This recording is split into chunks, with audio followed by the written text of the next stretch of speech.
আমার নাম মোহাম্মদ শাহ আলম ফরাজি, মাটিরঙ্গা। আমার আব্বার নাম নূর মোহাম্মদ ফরাজি।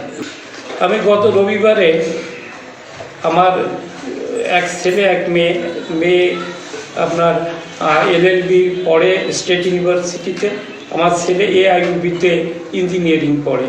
তো তাদের আমার মাসে 15-30,000 টাকা দিতে হয়, কিন্তু এই টাকাটা আমার ব্যাংকে গচ্ছিত ছিল। আমি ওইখান থেকে তুলে টাকাটা দেওয়ার জন্য আসি। তা আমি ব্যাংকে একটু কাজ ছিল, ওইটা ব্যাংকে ভিড় থেকে বাইরে যাই, বাইরে যেয়ে তা পরে নেব। তখন আমি যখন নাজিরপুর হাসপাতালের সামনে যাই, তখন আমার একটা ছেলে আমার বলতেছিল,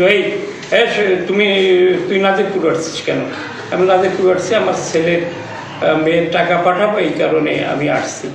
তাই বলতেছে, তাই এদিকে শুনে যা। এই বলে আমার ওইখান থেকে এক পর্যায়ে কলার ধরে করে এনে গার্লস স্কুলের সামনে, ওই সামনে গলির ভিতরে আমাকে নিয়ে যেয়ে আমাকে অকথ্য ভাষায় গালিগালাজ করে মারপিট করতে যায় এবং বলে যে এখান থেকে 50,000 টাকা না দিলে তোরে কোনো অবস্থাতেই ছাড়বো না।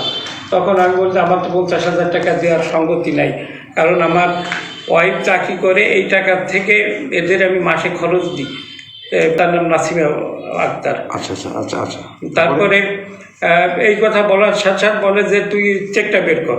তখন আমি চেক বের করার আগে ও আমার পকেট থেকে চেকটা নিয়ে যায় করতে পারছে, এখানে স্বাক্ষর কর।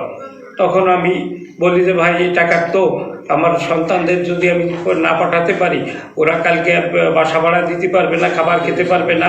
আমি হার্টের রুগী, আমার হার্টে 4টা আছে, ব্লক আছে, আমি ওষুধ কিনবো এবং করবো। আমি অনেক অনুনয় বিনয় করতে গেলে তারা আমার মারপিট করতে আসে। তখন আমি বাধ্য হয়ে চেক দিয়ে দিই।